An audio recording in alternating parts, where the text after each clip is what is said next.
खबरों के सिलसिले को आगे बढ़ाते हैं और खबर शामिल करेंगे कि शहर कायद में खवातीन के लिए ताज़ा हवा का झोंका। पिंक बसें सड़कों पर दौड़ने लगीं। बस में वाईफाई पर मोबाइल चार्जिंग, LCD की सहूलत मैसर है, वो भी सिर्फ 50 रुपए में। मजीद तफसीलात देखेंगे मरियम हसन की रिपोर्ट में। कराची में सड़कों पर ख्वार होती खवातीन के लिए आसानी। खटारा बसों और चिंची के झटकों से जान छूट गई।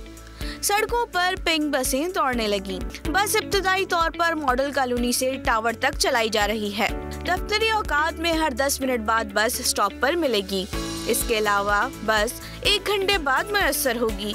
इफ्तिताह के मौके पर वजीर इत्तलात शर्जील मेमन ने सिंध की आवाम को खुशखबरी सुनाई। सिंध के हर शहर में मेरी प्रायोरिटी ये होगी इंशाअल्लाह ताला कि खवातीन के लिए मखसूस जो बसेस हैं वो बनाई जाए। बस में वाईफाई, मोबाइल चार्जिंग, LCD की सहूलत मुयस्सर है, वो भी सिर्फ 50 रुपए में। बस में सफर करने वाली खवातीन ने खुशी का इजहार करते हुए सिंध हुकूमत से रूट्स में इजाफे का मुतालबा कर दिया। गवर्नमेंट ऑफ सिंध ने बड़ा अच्छा इनिशिएटिव लिया है स्पेशली ख़वातीन के लिए, और वो ख़वातीन जो स्पेशली जॉब करती हैं।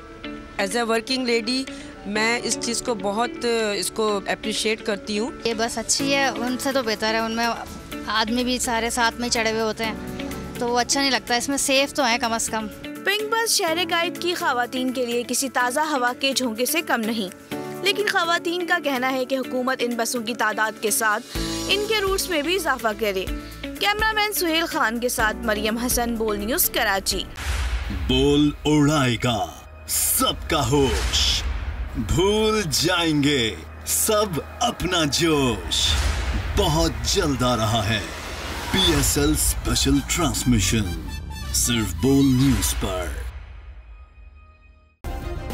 सब्सक्राइब करें और बेल दबाएं ताकि कोई खबर रह न जाए।